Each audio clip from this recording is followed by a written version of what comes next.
Bom, nós somos o Logotonia, eu sou o Guilherme. Eu sou Fran. E eu sou Márcio Carvalho. E nós estamos aqui com a nossa primeira entrevistada. É uma honra estar com a Élica Takimoto aqui.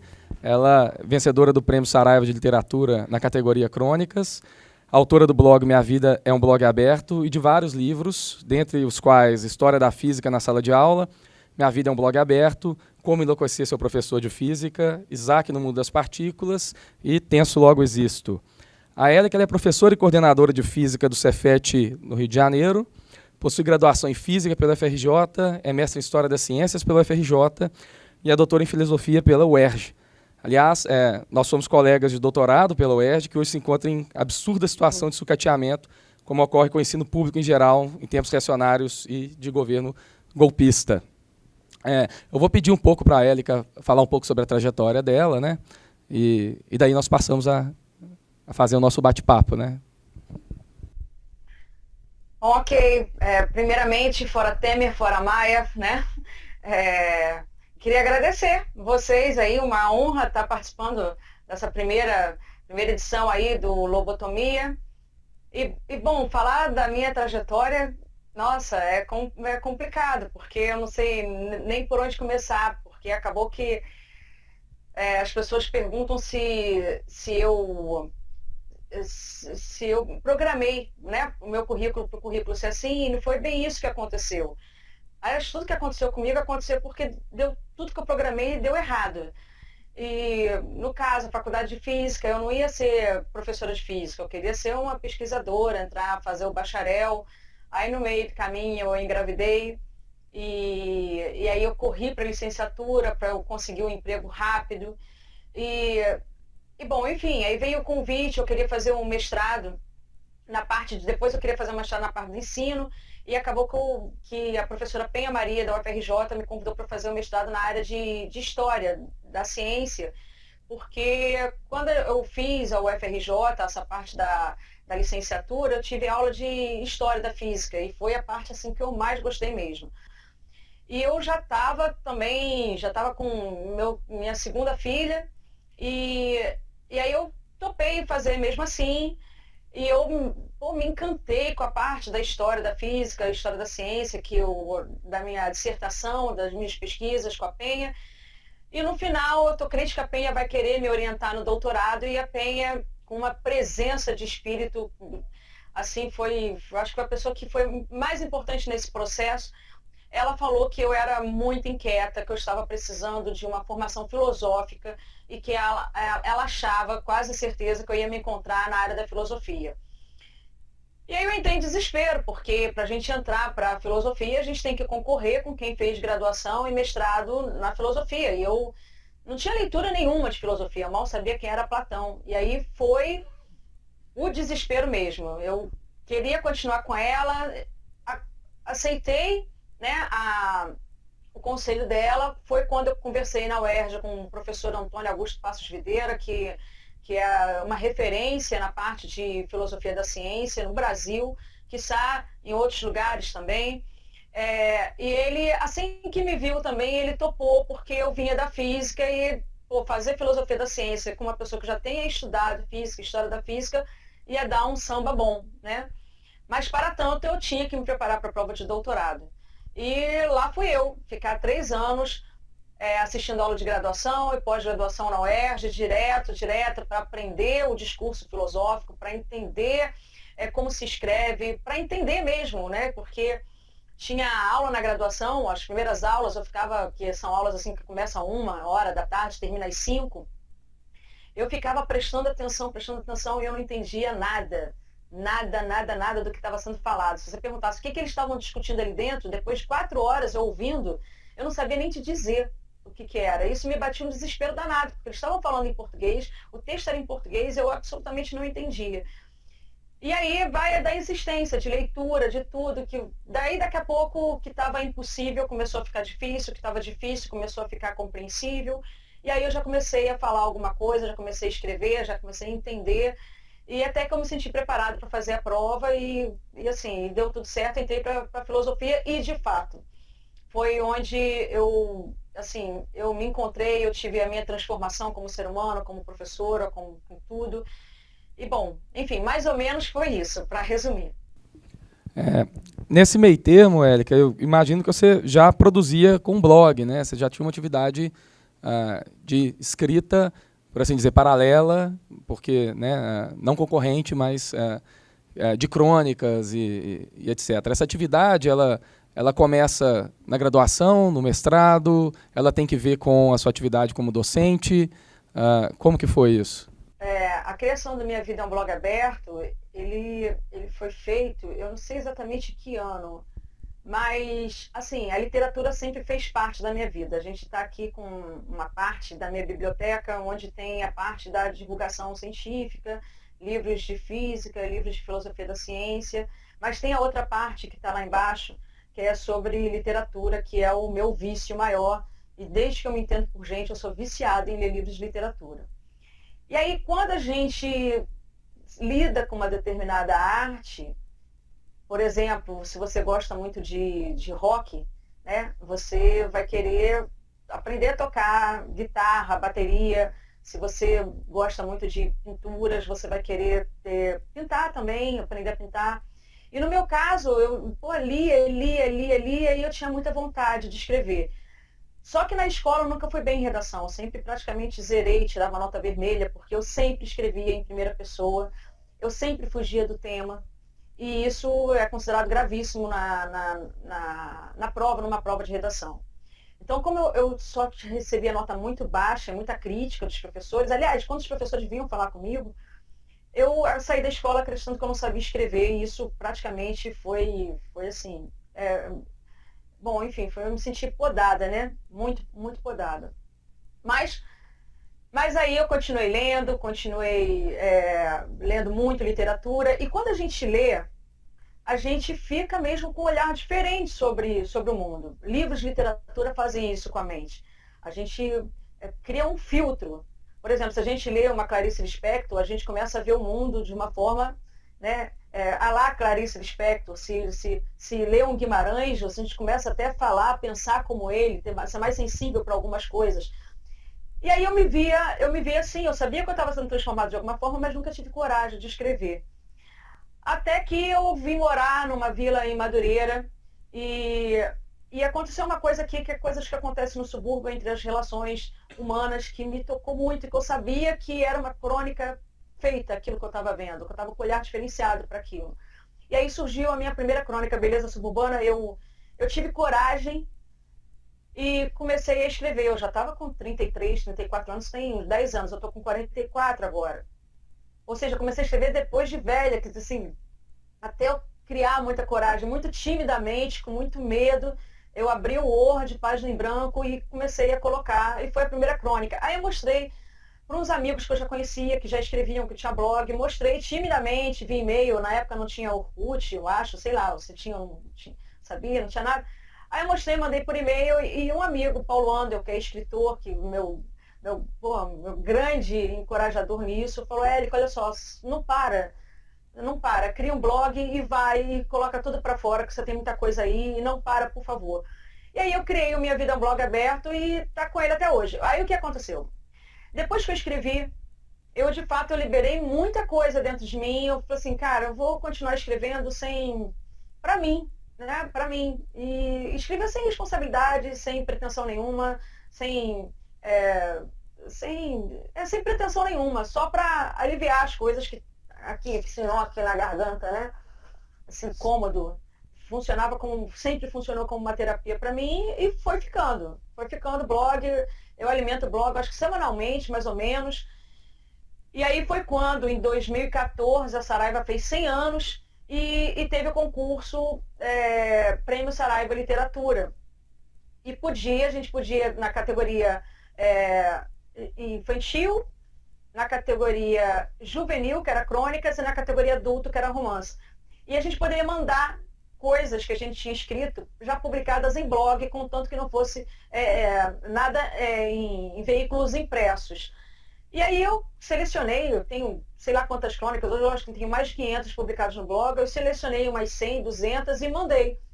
E os 3 primeiros teriam o livro publicado pela editora Saraiva, ganharia o prêmio, né, que eu tenho muito orgulho de ter entrado entre as 3 primeiras, nem eu nem imaginava que fosse. Eu não posso quase participar de nenhum concurso, porque tudo que eu escrevo está publicado no meu blog. E todos os concursos pedem para que não seja publicado em veículo nenhum, nem em blog, nem mídia digital, o que não é o meu caso, que eu sempre publico ou nas redes sociais ou no meu blog, primeiramente.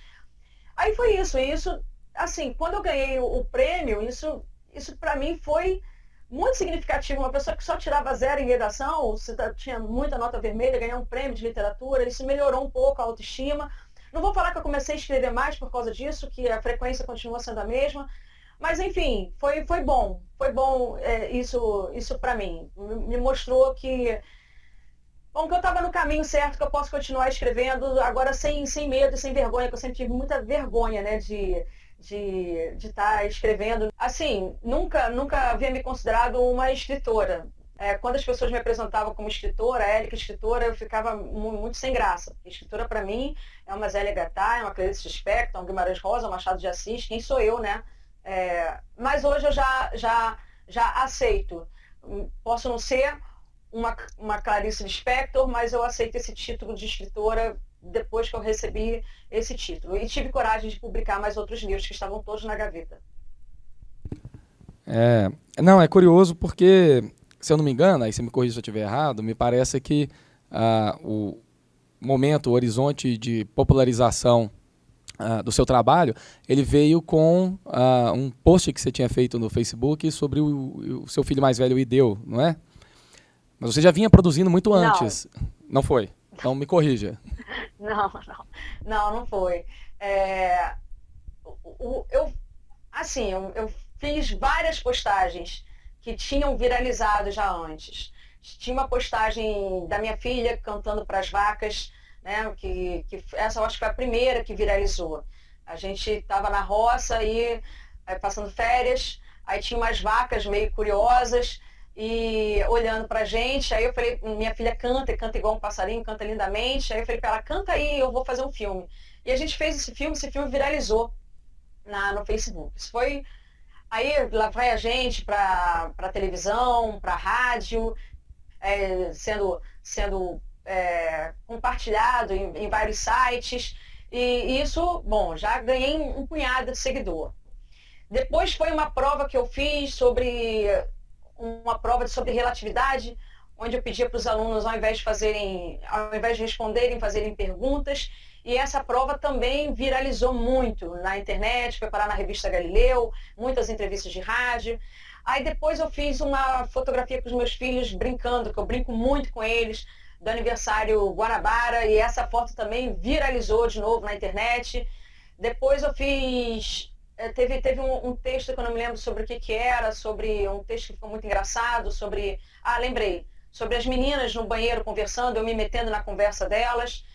E aí o Rideu, também, quando ele chegou, eu já estava com muitos seguidores, 60 mil seguidores, que eu acho que era muita coisa até para uma pessoa que... Quem sou eu, né? Eu fico meio assustada com isso, porque eu não sou uma escritora famosa, eu não sou artista, eu não sou cantora, eu me considero nada. Eu fico dando palpite, brincando muito. Gosto muito de brincar, gosto muito de compartilhar, gosto muito de mostrar as brincadeiras que eu faço com os meus filhos, que eu acho extremamente divertido. Mas enfim, aí estava com essa quantidade de seguidores. Do Rideu subiu um tanto. E depois, mas não foi com ele, com aquela postagem dele, que eu consegui tantos seguidores. É claro que com ele já ganhei mais outro tanto, e depois teve... Bom, aí depois teve o Lula que me ligou, mas antes disso já teve outra postagem que havia viralizado. Enfim, eu viralizei por motivos completamente diferentes. Não tem um foco certo não para falar quem sou eu na internet. Essa é uma coisa que eu não consigo responder. E por que as pessoas me seguem? Isso é outra coisa que eu não consigo responder. Veja, a pergunta que eu fiz é pelo seguinte, porque você já tinha um trabalho sendo realizado há muito mais tempo, quando você começou a ter uma recepção mais ampla pela internet, né? E aí a pergunta ela seria na direção de que maneira que essa recepção afetou o seu trabalho, se afetou seu sentido de responsabilidade sobre aquilo que você produz ou não produz, se ela alterou a sua produção, e em duas acepções, tanto numa direção em relação a divulgação de ciência e tecnologia, essa coisa da divulgação da física e do ensino da física, quanto, por outro lado, na acepção política, que é algo que passou a ter uma projeção muito grande também. Bom, o que afetou, eu acho que, assim, em essência, nada. Aliás, eu procuro não deixar isso me afetar. É claro que a gente cria responsabilidade, eu fico assustada, porque as pessoas tendem a me idolatrar. E elas criam muita expectativa de perfeição, né? sobre mim. Criam essa e me colocam uma responsabilidade que eu não quero ter, mas eu já entendi que eu tenho que tomar muito mais cuidado com algumas coisas.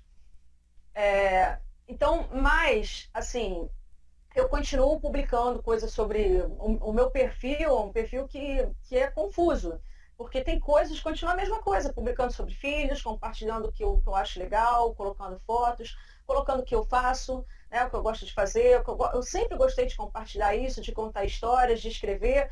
Então, já me orientaram muito a não me expor tanto. E assim, todo mundo fala assim, se preserva a sua vida, preserva os seus filhos, mas eu colocando na balança, eu acho que isso é uma coisa assim, muito mais positiva do que negativa na minha vida. Em termos da parte da divulgação com a física, do meu amor pela educação, pela minha profissão, isso também eu sempre compartilhei e eu continuo compartilhando o que dá certo, o que dá errado. Então, nesse ponto, assim, é claro que essa responsabilidade é um problema grande, eu tenho que tomar muito mais cuidado. Isso me deixa um pouco tensa. Mas é uma coisa que eu estou aprendendo a lidar ainda, entendeu? Não é uma coisa assim...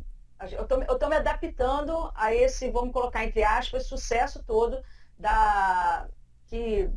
nas redes sociais. Élica, escutando agora você falando aí sobre essa função, né, de formadora de opinião, né, de grande exposição assim, na mídia, eu fiquei pensando numa coisa que você falou antes, que era sobre a experiência de escrita, né?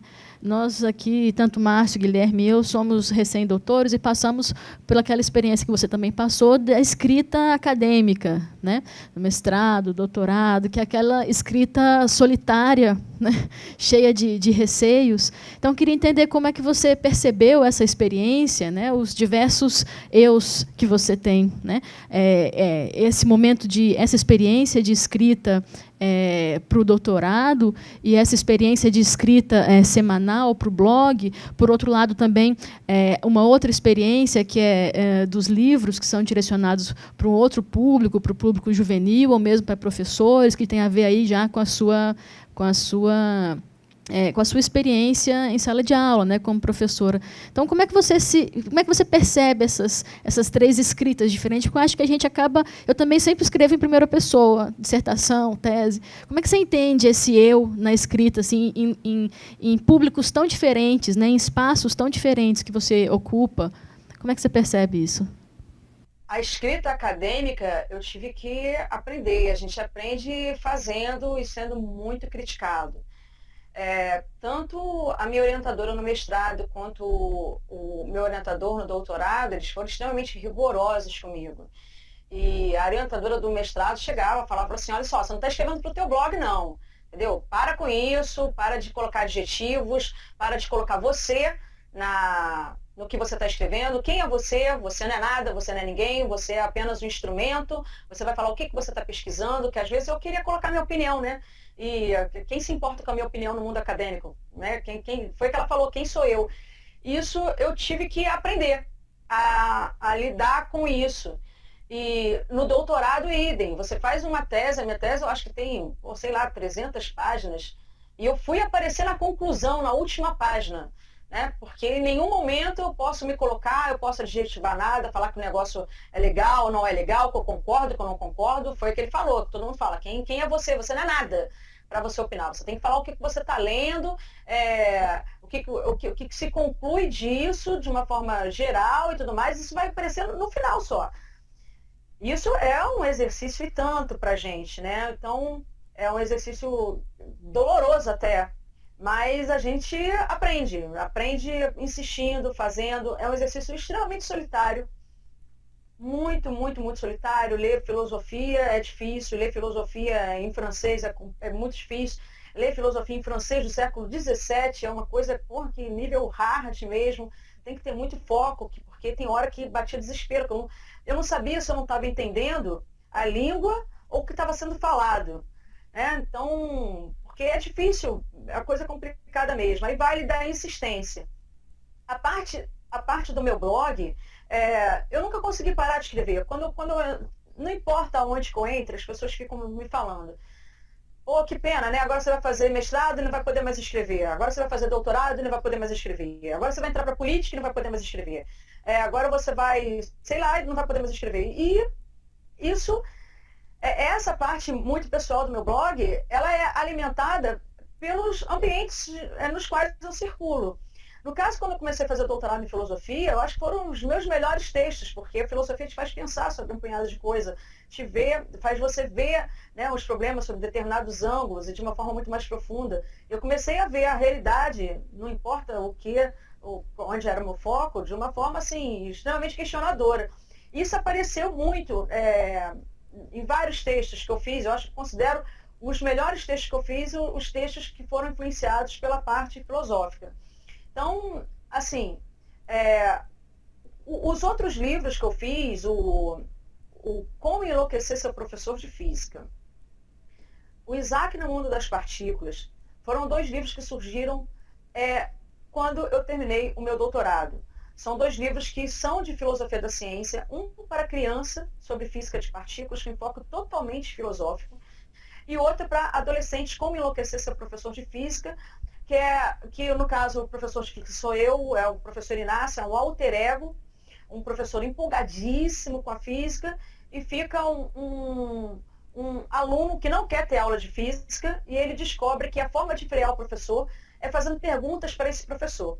E eu coloquei na boca desse aluno, que eu até coloquei o nome do meu filho Rideu, na boca desse aluno as perguntas que mais me fizeram pensar quando eu estava no meu doutorado de filosofia, que me fizeram uma transformação na minha prática como professora.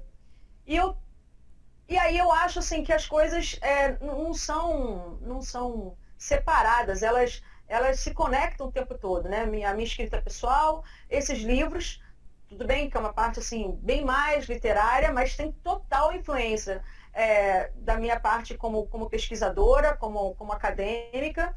Bom, enfim, as coisas vão se misturando, não tem como eu me separar em caixinhas. Agora eu sou a Élica acadêmica, agora eu sou a Élica escritora, agora eu vou escrever no meu blog. Eu acho que está tudo muito, muito influenciado. Eu não consigo separar isso dentro de mim, não. A parte acadêmica que eu tenho que, de fato, tomar muito mais cuidado, que isso eu aprendi a fazer, eu acho que eu aprendi até a fazer bem, de tanto puxão de orelha que eu levei. E assim, uma das coisas que eu aprendi na parte acadêmica foi receber a crítica, e uma crítica muito construtiva, né? Porque os meus 2 orientadores falavam para mim, cara, isso está muito ruim, isso está horrível. E teve uma vez que eu escrevi, não sei, 10 páginas, e o orientador falou assim, cara, é para rir ou para chorar? E, eu já era adulta, mãe de 3, eu ouvi isso, dói, né? Eu falei assim, caraca. Mas, ao mesmo tempo que ele falava isso, ele me explicava como fazer melhor. E depois que eu fazia melhor, eu via que tinha ficado, de fato, muito melhor. Então, esse tipo de crítica, eu aprendi a adorar receber crítica no mundo acadêmico, porque eu vi o quanto que elas me ajudaram a melhorar. E aí isso acabou levando para tudo. Essa parte, por exemplo, de rede social, a gente se expõe muito, a gente é criticado o tempo todo. Eu recebo, não me ofendo com crítica nenhuma. Eu gosto de receber crítica sobre um texto, sobre um olhar que eu esteja dando para um determinado assunto, uma determinada parte da história. Eu gosto mesmo. Então, bom, tudo isso para te responder, eu acho que essa parte minha se mistura o tempo todo, eu não consigo me separar, não. Colocar a Élica acadêmica, a Élica escritora, a Élica blogueira, a Élica que fica em rede social. Élica, já que você falou dessa parte de rede social, Eu queria pedir para você comentar um pouco como é que você lida com a divulgação de ciências e mesmo a parte política nas redes sociais, no momento em que a gente tem polarizações enormes nas redes sociais e elas permitem, acho que são instrumentos que permitem a gente fazer novos modos de divulgação científica, novos modos de debate político, mas, ao mesmo tempo, abre espaço para terraplanistas e radicalismos políticos diversos, né? E aí eu queria ouvir você, com essa experiência que você tem, como é que você navega entre nesse mar de possibilidades, mas que é um mar cheio de obstáculos, de retrocesso e autoritarismo até, no que diz respeito às ideias.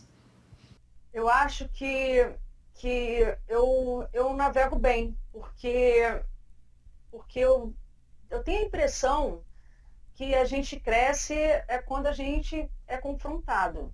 Se a gente não é confrontado, a gente não cresce. Se todo mundo concorda, se está tudo muito bem, aí fica aquela mesmice toda. Então, eu uso esse tipo de coisa para crescer, para aprender a dialogar com o outro, para desenvolver paciência, para desenvolver retórica, para desenvolver escrita, para ler mais. Por exemplo, esse caso da Terra plana, eu cheguei em sala e uns alunos vieram falar comigo. Professor, olha só, a Terra é plana, e começaram a falar assim, onde é que vocês estão vendo isso? E eles começaram a me mostrar. E essa galera que está defendendo a Terra ser plana é uma galera que também está conectada a um conservadorismo e tudo mais. Aí eu falei assim, gente, século XXI, o pessoal falando nisso, então o que eu resolvi fazer? Resolvi estudar, ouvir essa galera, ver o que eles estavam falando e ver como que eu poderia rebater isso, porque tem uns jovens sendo formados pela internet, sendo educados pela internet. Falei assim, cara, eu preciso dialogar com essa gente e mostrar para esses alunos, para esses jovens, outros argumentos. Isso, para mim, aí eu me conectei entrei em contato com um astrônomo, pedi para a gente fazer um debate no Cefet sobre isso, para a gente conversar entre nós, fazer uma mesa redonda, colocar os alunos, chamar quem está defendendo a Terra plana. E aí, respondendo você, né, como é que eu lido com isso? Eu acho que tentando me divertir, porque a gente já sabe que se irritar não dá. Né? Se a gente vai ficar irritado com isso, a gente vai acabar desenvolvendo doenças. Então, eu lido assim, de forma, como eu falei, de forma a crescer no embate, a ter paciência, a desenvolver essa parte que a filosofia me ensinou, a dialogar com quem pensa muito diferente de mim, mas sem me irritar, tentando entender o outro. Eu acho que essa paciência é legal a gente desenvolver. E a gente só consegue, eu acho que, reverter esse quadro e fazer, sei lá, fazer a galera pensar mesmo. Então, quando eu entro num diálogo, eu não entro para convencer ninguém. Muito pelo contrário, às vezes eu entro querendo ser convencida de alguma coisa e mudar, porque quando a gente muda é quando a gente cresce. Mas para a gente conversar, poder conversar. Uma coisa que eu aprendi na filosofia, aí não tem, quando a gente debate mesmo o tema, não tem esse negócio de ser vencedor e perdedor. Todos ganham. Se eu mudo a minha opinião, eu cresci e o outro também cresceu porque me convenceu. Então não tem perdedor. Então o problema é o pessoal ficar levando isso muito como se fosse uma luta de boxe, né? Você quer entrar numa discussão para ganhar a discussão. Aí eu acho que isso aí o que acaba? Acaba você se irritando e criando um diálogo de surdos, que todo mundo fica gritando, mas ninguém ouve, ninguém muda, então fica esquisito. Aí eu acho, eu particularmente, tirando a parte ruim da nossa política, que é a parte muito triste com essas medidas que estão acontecendo, que tende a aumentar, acho eu, a desigualdade no país, mas assim, eu procuro, entre aspas, ok? Eu procuro me divertir conversando com essas pessoas, por incrível que pareça. As pessoas ficam assustadas quando eu falo isso, mas é a pura verdade. Eu quero conversar com o diferente. porque quem pensa igual a mim, eu já leio muito, né? Eu sei quem pensa igual a mim, mas eu quero conversar exatamente com o diferente. E eu tenho muita paciência, né, para dialogar. Outro dia veio uma pessoa em boxe e começou a me xingar, do nada. Uma mulher falando que eu não represento, que eu me xingando, falando que o Lula é o maior ladrão, que a Dilma é uma vaca e que eu sou uma vergonha para as mulheres do Brasil. Então ela veio falar isso. É com essa pessoa que eu quero conversar. E foi com ela que eu fiquei muito tempo conversando, vim em boxe, uma pessoa que eu não conheço. E assim, sempre perguntando, né? Por que você não me conhece? Por que você está me xingando? Da onde você está tirando que o Lula é o maior ladrão? Qual é a sua fonte? Me fala. Porque de repente você está lendo coisas que eu não estou lendo. Então eu quero saber o que você está pensando. Por que essa raiva de mim? Da onde que vem essa raiva? E eu fui falando assim com a pessoa e no final a pessoa foi se quebrando, já estava tudo mansinho, já estava tudo bem. Ela me deu, falou que para eu ler algumas coisas, a fonte dela a gente sabe mais ou menos qual que é, algumas revistas da Veja, algumas reportagens, né, da Folha e tudo mais. Eu falei assim, tá, eu vou ler com mais calma, prometo. Ofereci para ela alguns livros que eu leio também sobre isso. E, bom, enfim, o diálogo no final ficou mais ameno. Então, acho que são essas pessoas que eu quero conversar, entendeu? Porque depois que aconteceu isso, eu vi que eu cresci como ser humano e talvez ela também tenha crescido. Tirei um pouco da raiva, não consegui sentir raiva. E, bom, eu acho que sempre é um aprendizado. Então, eu não fico irritada. Eu tô vendo que tá todo mundo muito irritado. Eu, de fato, eu não consigo ficar irritada. Eu fico triste com isso, tudo que está acontecendo na nossa política, mas irritada, com raiva das pessoas, esse sentimento, ainda bem que eu não consigo gerar isso dentro de mim, muito menos alimentar. Eu queria aproveitar essa pergunta do Márcio, né, para fazer uma pergunta a respeito da sua trajetória política, né? Se eu não me engano, você se filiou ao PT recentemente, né? Inclusive junto com o Lula e tudo mais. E eu fico pensando em relação à sua fala agora, né? Como que você pensa que se daria essa relação no Congresso, que a gente sabe que tem ganhado cada vez mais força, uma bancada evangélica e uma bancada batizada de boi, bíblia e bala, e com crescendo desse tipo de suporte de convicção ou suporte que a gente sabe que coliga uma série de ideias que não necessariamente tem a menor disposição do diálogo, por exemplo, com as ciências, que a gente sabe que é um tema muito caro para você e para nós também, né? E se você acredita possível a transformação nesse nível, por exemplo, no Congresso. Tudo que a gente vê acontecendo ali e que passou a ser uma coisa bastante divulgada a partir do impeachment, principalmente, né? Parece para as pessoas que veem um absurdo, uma coisa surreal. Nós temos um Congresso, na grande maioria, investigado, né? Um Senado ocupado, na grande maioria, estatisticamente, por empresários e pelo agronegócio, pelo agrobusiness, ocupado por interesses que parecem, de todo modo, na sua grande maioria, bastante distantes, né, da população brasileira, de modo geral, né? E aí eu queria perguntar para você, como é que você vê a possibilidade da agência política nesse sentido, né? Eu digo isso porque muito quando a gente acompanhava essas discussões, a gente vê personalidades de esquerda como Jean Willis, etc. E a gente vê que a situação ali é de embate, é de confronto, né? E um confronto que muitas vezes parece ultrapassar a possibilidade de diálogo, né? Eu queria que você falasse um pouco sobre isso, assim. Eu nunca havia pensado em entrar para a política, né, na minha vida. Eu sempre me entendi, sei lá, como uma pessoa sempre gostei de ler sobre isso e de opinar, seja lá sobre o que for. Isso é da minha natureza, e compartilhar o que eu penso. Agora, entrar para a política é outra coisa. Com essa projeção nas redes sociais, e assim, políticos começaram a se aproximar de mim. Fora isso, eu faço parte de um coletivo político. E esse coletivo, uma parte dele, um grupo de professores que resolveu se juntar para estudar a conjuntura do país. A gente chama político para as mesas redondas, para palestras lá no Cefet. O último que a gente chamou foi o Ciro Gomes para dar uma palestra para a gente. Então, parte desse grupo falou para mim, cara, Érica, você tinha que se candidatar para alguma coisa. A gente fica aqui batendo cabeça, reclamando, e você, com essa quantidade de seguidores que você tem, eu acho que você tinha chance de entrar e a gente começar a ver o que acontece ali dentro, sem ficar batendo cabeça aqui fora. Quando eles falaram isso, eu recebi isso, eu falei, nem pensar, né? Eu nunca parei para pensar nisso, imagina. Mas aí teve um texto que eu fiz quando o Lula me ligou. E o texto era até de uma... que eu tive uma agente literária que eu contratei, vamos colocar assim, para me ajudar um pouco com os meus livros. E essa gente conhece várias editoras e veio falar comigo, olha só, Érica, as grandes editoras não vão aceitar você, porque se a gente abrir o seu perfil, a gente vê que você fala muito sobre política. E eles não querem, nessa atual conjuntura, não querem comprar essa briga.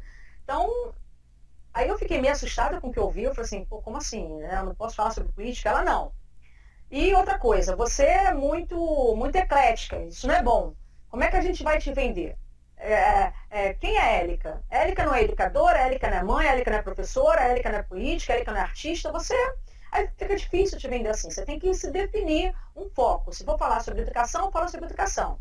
Se for falar sobre filhos, fala sobre filhos. Se for falar não sei o que, aí começou a falar. E aquilo para mim foi assim, extremamente castrador. Eu ouvi aquilo, falei assim, nossa, coisa horrível, né? Tão feio contra a fome, algum negócio desse. Mas eu falei para ela assim, então eu não posso falar sobre política. Ela não. Fala sobre educação e filhos, por exemplo. Fala sobre sua casa, né?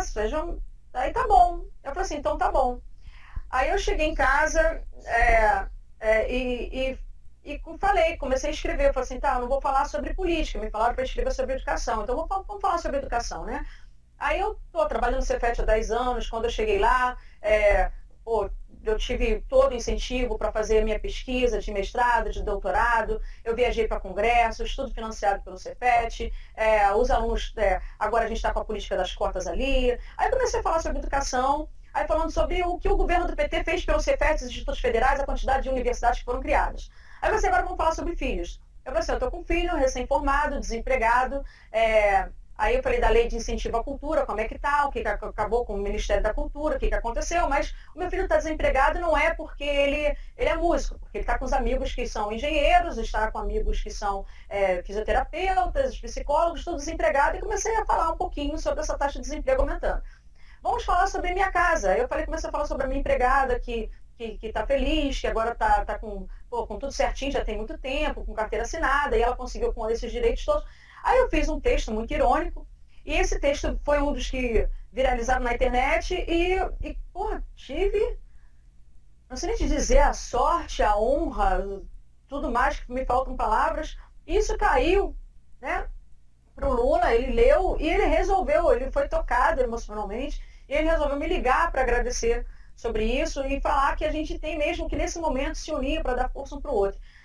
Aquela ligação dele, é uma coisa assim, foi surreal na minha vida, porque, imagina, Érica, sei lá, aqui, eu no meu cantinho aqui, em Madureira, suburbana, continuo achando que eu não sou nada, não sou ninguém, recebeu um telefonema, cara, de um dos caras, assim, conhecidos no mundo inteiro, respeitados no mundo inteiro, um cara que tirou o Brasil do mapa da fome, que deu oportunidade para milhões de brasileiros a estudar, não sei o que, isso me emocionou demais. Aí, o que eu fiz? Eu acabei compartilhando essa experiência que foi o Lula ter me ligado. Quando eu compartilhei isso, mais políticos entraram em contato comigo e começaram a falar assim, Érica, olha só, ou me buscando como cabo eleitoral, ou falando que eu deveria entrar mesmo, entender esse telefonema do Lula como um chamado para a entrada na política. Então eram já grupos diferentes falando que eu tinha que entrar para a política. E eu não estava pensando a respeito, eu comecei a pensar a respeito, ainda mais com isso que você estava falando, com esse grupo dessa bancada evangélica, com esse movimento do escola sem partido, que na verdade é uma escola com mordaça. Isso tudo acontecendo, e isso tudo vai me irritando muito, assim, me dando, não é irritabilidade, de raiva, mas assim, caraca, o que a gente pode fazer com isso? Então, quando colocaram na minha cabeça que eu posso fazer algo efetivamente, além de ficar reclamando em rede social sobre tudo isso que está acontecendo, aí eu falei assim, cara, então, se eu puder fazer algo, para isso, para dialogar com essas pessoas, ou para colocar um ponto, para equilibrar isso, um ponto para fazer as pessoas pensarem quanto isso está sendo surreal, está sendo fascista, está sendo ditador, eu falei assim, então agora eu quero. E aí foi onde eu comecei a conversar com várias pessoas, inclusive quando o Ciro esteve lá no Cefet, eu aproveitei a oportunidade, conversei com ele sobre essa possibilidade, que ele me aconselharia, se eu estaria delirando, se é possível mesmo entrar como candidato para alguma coisa, conversamos muito. E aí eu pensei, cara, uma pessoa que eu gostaria muito de me aconselhar seria o próprio comandante, né? O próprio Papa, que foi a pessoa que me ligou e que fez essa reviravolta na minha vida. As pessoas começaram a me procurar para eu entrar para a política. E aí eu, sem noção nenhuma, né? Eu liguei para Gabriela, que foi a pessoa que fez o contato comigo quando o Lula me ligou. Ela me entrou em box via Messenger, pedindo meu telefone, falando que era do Instituto Lula. Então eu tinha o contato dela. Foi quando eu passei o telefone via inbox. A gente tinha um contato. E aí eu escrevi para ela, falei assim, olha, Gabriela, depois que o Lula me ligou, várias pessoas começaram a se aproximar e tem essa ideia agora que tá uma sementinha dentro de mim para eu entrar para a política. E assim, eu gostaria de saber se o Lula teria 5 minutos para eu conversar com ele, seria rapidinho. Se tiver que pedir conselho para alguém, eu queria me aconselhar com ele. É claro que eu sei que ele tem outras prioridades, ele tem que fazer várias coisas, mas assim, vai que, né? Porque o não a gente já tem. E ela foi lá e falou assim, peraí, um minutinho. Aí foi falar com ele e ele falou, olha, eu recebo a Érica aqui com prazer. E aí foi aquela emoção toda de novo, que não vou nem falar aqui, foi aquilo tudo. Aí peguei, fiz a mala, coloquei meus 3 filhos, a empregada, e fui para São Paulo de carro com todo mundo para me encontrar com ele. E os 5 minutinhos viraram 1 hora com ele foi extremamente simpático. E a conversa foi mais ou menos assim, exatamente. Eu contei tudo isso que aconteceu e pedi para ele, então, o que eu posso fazer? Eu devo fazer algo? O que você me aconselha? E ele, que é uma pessoa... aí eu já desconfiava, mas ali eu tive a prova que é um ser humano de fato diferenciado. É um ser humano muito diferenciado, no olhar para tudo. Né? E ele olhou para mim e falou assim, Érica, é claro que se você entrar para a política tem muito a ganhar com uma pessoa como você, uma pessoa carismática, uma pessoa que é como uma professora, mãe, né? Você representa muita coisa. Mas eu olhando para você, assim, e sabendo quanto que eu apanho, eu falei assim, cara, não faça isso com você. Você vai se irritar muito, você vai apoiar muito. O discurso de ódio é um discurso assim, muito violento. E aí eu vejo você aqui com seus 3 filhos, nessa paz. Então, cara, não faça isso, entendeu? Não faça isso que você vai apanhar muito. E ele falou durante muito tempo, né? Falando assim, que estava preocupado comigo. Que ele falou assim, a minha tendência é sempre olhar para as pessoas ao invés de olhar primeiro para mim. E depois que ele falou durante muito tempo, eu falei, olha, falei isso que eu falei para vocês, uma coisa, o que tem, o discurso de ódio para mim não me afeta. Não, pessoas virem me xingar, isso não tira a minha paz. Contanto que não me ameaça a minha vida como foi ameaçada há pouco tempo. Mas tirando isso, o discurso de ódio, eu já estou acostumada com ele e é muito difícil, não lembro quando eu me ofendi com alguém me xingando por causa de política. Aí eu falei para ele, o que me tira, o que tem me tirado do sério, o que tem me tirado do sono, o que tem me deprimido, vamos colocar assim, eu não poder fazer nada, ficar vendo essa galera do Escola Sem Partido, essa bancada evangélica com discurso conservador, avançando, e a gente aqui resolvendo tudo sem poder fazer nada. Então eu gostaria mesmo de fazer alguma coisa. A minha paz, ela eu falo assim, se você acha que eu tenho paz, presidente, a minha paz é apenas uma paz aparente. Eu estou muito, muito incomodada com essa situação, muito disposta a fazer algo. Aí quando eu falei isso, ele falou assim, olha, companheira, eu já falei o que eu penso, se você está falando isso, eu acredito em você, E assim, cara, então se você for entrar, e se você quiser mesmo entrar para o PT, eu quero fazer isso um grande evento, porque isso vai ser uma grande festa, o PT tende a ganhar muito com a sua presença aqui. Eu falei assim, a tua filiação, eu quero estar presente, eu quero assinar, tem que ser no Rio de Janeiro, eu estava em São Paulo, então, Guilherme, eu ainda não me filiei, isso vai acontecer, se Deus quiser, com a presença dele. Então, foi o que ele falou. Então, eu falei assim, e daí, eu também não sei se vai acontecer, se eu vou ser candidata a deputada federal, a deputada estadual, bom, enfim, ou vão me chamar para qualquer outra coisa, eu não sei exatamente. Eu estou muito disposta a entrar de alguma forma para tentar fazer alguma coisa, para tentar exatamente equilibrar tudo isso que a gente anda vendo e ver ali dentro como é que é, né? E para variar, compartilhar o que eu consigo compartilhar com quem quiser me ouvir. O que você consome de leituras? Que você falou aí, alguns autores, né? Guimarães Rosa, Clarice Lispector. O que você consome de redes sociais, de outros blogs, youtubers? O que é que você não só segue, como você acha que forma a sua opinião? Assim? O que é que você está seguindo? Eu sigo, por incrível que pareça, eu vou falar o que eu sigo. Eu sigo o Olavo de Carvalho, eu sigo o Reinaldo Azevedo, eu sigo todos os Bolsonaros. Eu não sigo mais Lobão porque ele me bloqueou.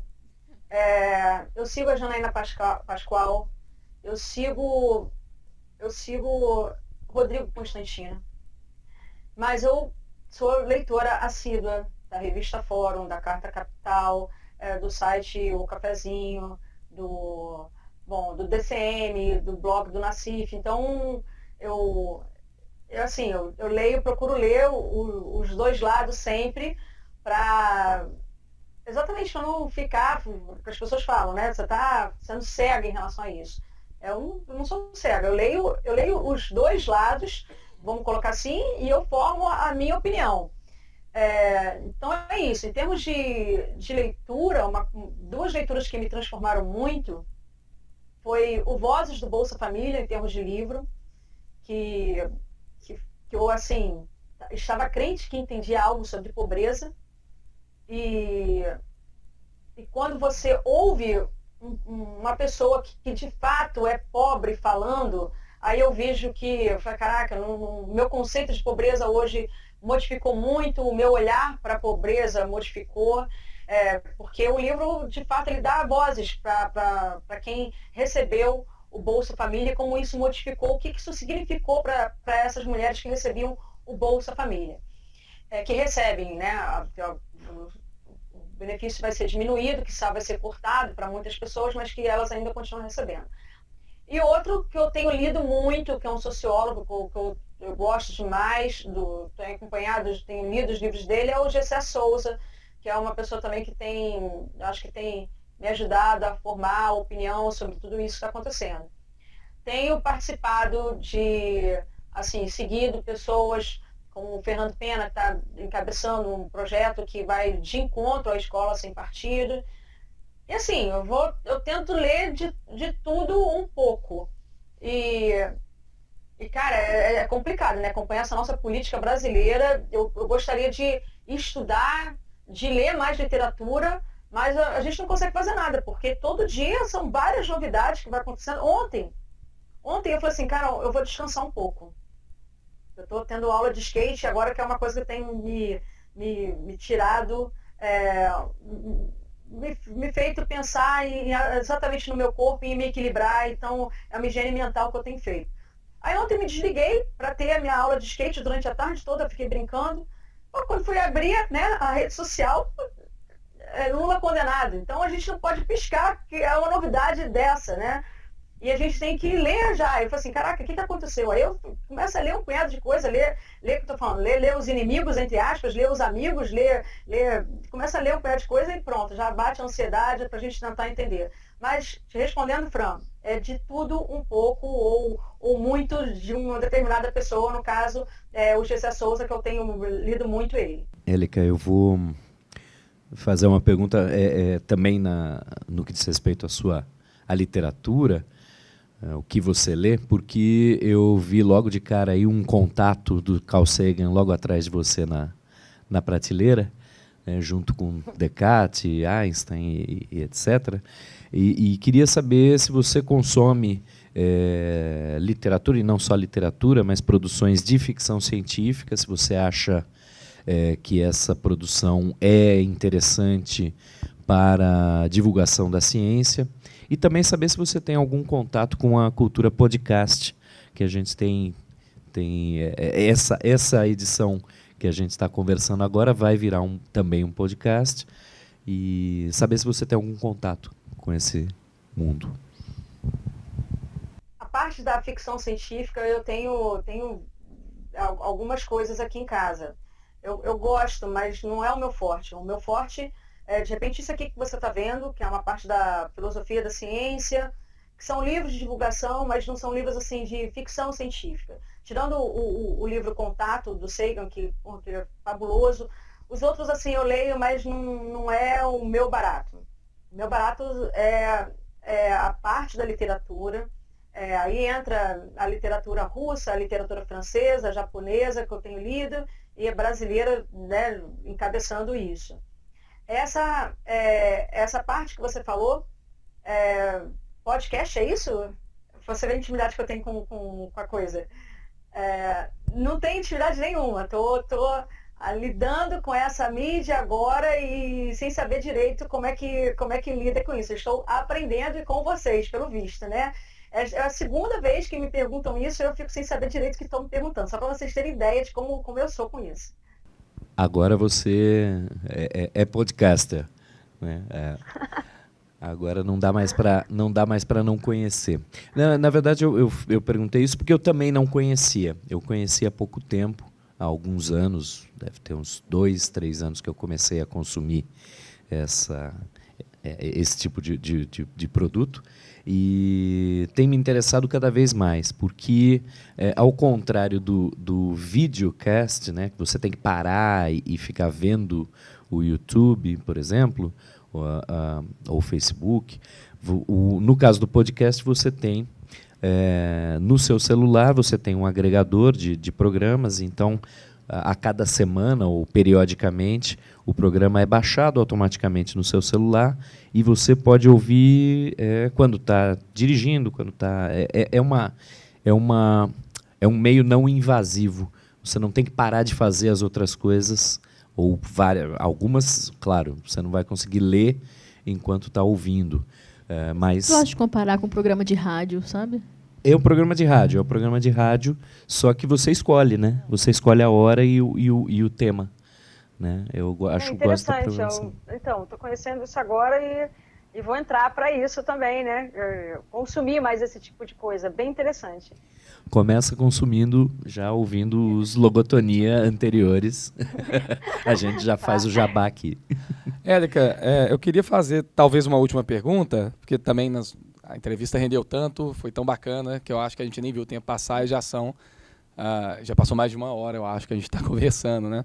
E para não te ocupar tanto aí no seu tempo também. Agora, a minha pergunta é que eu sempre pensei em você assim, como uma espécie de Neil deGrasse Tyson brasileira, assim. Existe algum projeto, alguma coisa que a gente não saiba, de divulgação científica, similar a Cosmos, em vista aí, que você esteja planejando ou que você tenha sido convidada para fazer, ou algo desse gênero? Infelizmente, ainda não. A coisa que pintou, que agora é um projeto grande que eu estou envolvida, foi que Isaac, no mundo das partículas, que é o meu livro infantil de física de partículas para criança, infantil entre aspas, que vai de 5 até 105 anos, o livro. Ele está virando um espetáculo infantil, que vai ter estreia em janeiro de 2018 aqui no Rio, e com patrocínio da Oi, ele ganhou entre 3.000 projetos, ele entrou como um dos escolhidos para receber esse patrocínio, então ele vai virar um espetáculo infantil, a gente está montando, quer dizer, as meninas que começaram a encabeçar isso, eu entro como texto, mas estou passando parte palpitando em tudo, né? Então, isso é um projeto diferente. Fora isso, não, infelizmente eu não fui chamada para nada e além desse projeto do teatro. Eu até gostaria que ajudar nessa parte de divulgação científica, na divulgação da ciência, principalmente na divulgação da história e da filosofia da ciência, que eu acho que isso não é passado nas escolas de ensino médio, não tem nos livros do ensino médio, e eu fico me perguntando por que não tem, e eu tenho a resposta para isso hoje, né, que tá a ver com a história do sistema tradicional de ensino, que o nosso sistema tradicional é excludente por natureza, tem essa parte toda, a gente tem que conversar muito sobre o ensino no Brasil, como é o formato das nossas escolas, que, a meu ver, tem que mudar, né, urgentemente esse formato, o que não quer dizer que eu seja a favor dessa reforma do ensino médio, como ela está vindo. Bom, enfim. Aí, respondendo essa pergunta, Guilherme, não tem esse projeto. Muita gente fala para eu abrir um canal no YouTube, para criar alguma coisa assim, mas eu não tenho... É tempo mesmo. Quer dizer, tempo, quando a gente quer, a gente faz, né? A gente arruma. E o tempo que eu tenho, eu prefiro ficar lendo e escrevendo, que é onde eu me sinto melhor do que fazendo um vídeo que requer edição, requer filmagem, e sou tudo eu. E as pessoas não sabem, muitas pessoas não sabem, mas tudo, absolutamente, que vocês veem acontecendo na minha vida, não tem... sou tudo eu encabeçando. Então, é muita coisa para administrar. A quantidade de e-mails que eu tenho para responder, a quantidade de mensagens, inbox que eu tenho para responder, todos esses livros que eu estou lançando esse ano, sou eu que tenho que fazer a revisão, sou eu que tenho que dar palpite. Bom, enfim, então é muita coisa concentrada em mim e eu não tenho energia, vamos colocar assim, para isso. Se eu tivesse uma equipe para me ajudar, super toparia, porque eu acho super válido você divulgar a ciência, a filosofia e a história da ciência. Pô, espero que o Logotonia abra essa porta, assim, né? Porque seria uma coisa sensacional, né? Élica, eu queria agradecer muito a sua presença aqui com a gente, viu? Acho que foi um bate-papo muito bacana. Acho que, como dizem por aí, né? Vai bombar. Eu queria agradecer. agradecer. Eu que agradeço. Ter a oportunidade, assim, de conversar um pouco, porque as pessoas... como eu estou falando, gero muita expectativa a meu respeito, tenho uma imagem muito errada, eu acho, a meu respeito, acham que eu sou perfeita, acham que eu sou Mulher Maravilha, acham que eu não tenho problema nenhum, e assim, acham que foi tudo fácil, acham que foi tudo planejado na minha vida, e não é assim, é uma loucura isso aqui, entendeu? É uma loucura, é sofrimento o tempo todo, é aprendizado o tempo todo. Quando eu falo que eu não me irrito com algumas coisas, não quer dizer que eu não sofra, porque se a gente fica o tempo todo olhando para dentro, pensando, isso sempre é um sofrimento, né? Então, enfim, tendo a oportunidade de eu falar um pouquinho, gente, olha só, eu não sou essa pessoa, né? Que as pessoas acabaram me transformando, né? Como é que eles falam? Líder, formadora de opinião, intelectual de esquerda. Eu assim, eu fico um pouco assustada com isso, porque eu sei o quanto que eu apanho aqui, o quanto que eu fico pensando, o quanto insegura, quantas questões que eu tenho. Eu falo assim, caraca, me colocar de líder, de formadora de opinião, a minha opinião tá mudada, está sendo formada o tempo todo também por outros. Então isso é um pouco complicado, é um pouco tenso. Aí, tendo a oportunidade de eu conversar isso, né, de eu dividir um pouco essa angústia, isso que eu passo, essa responsabilidade, vamos colocar assim, que me colocaram aqui. Aliás, está tudo tenso, né? Está tudo tenso. É bom, então agradeço imensamente aí o convite de vocês para a gente conversar um pouquinho, foi muito, muito, muito bom. Muito obrigada mesmo.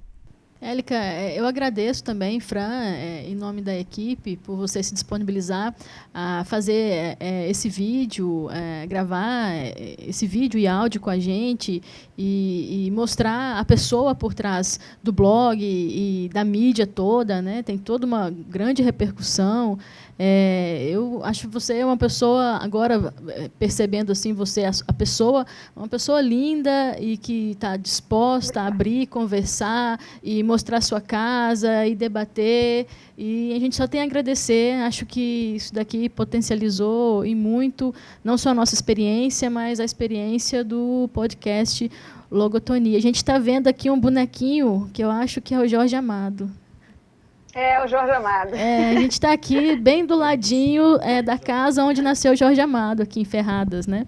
Que legal. Na cidade de Itabuna. Na verdade, era uma capitania hereditária, era tudo Ilhéus, né? Então, ele nasceu aqui atrás, poucos metros, tem uma casa aqui. Então, muito obrigada e parabéns pelo trabalho, pela pessoa que você é. Tá bom? Obrigado, viu? Encerrar aqui também. Nada. A partir daqui, Estou à obrigado disposição, tá bom? Obrigada a pela vocês. disponibilidade. Valeu. Élica, então é isso. Espero que a gente possa receber você mais vezes também, né? E, de repente, pensar em outras parcerias também, né? Então, estivemos aqui hoje com a Élica Takimoto, essa personalidade maravilhosa, essa ótima entrevista para inaugurar o hall de entrevistas do Logotonia. Queria mais uma vez agradecer a presença da Élica, em nome da equipe e das pessoas envolvidas no trabalho aqui. E ficamos assim, então, para próximos episódios, né? Acho que é isso, né? Obrigado, viu, Élica? Nada, obrigada a vocês, gente. Tchau.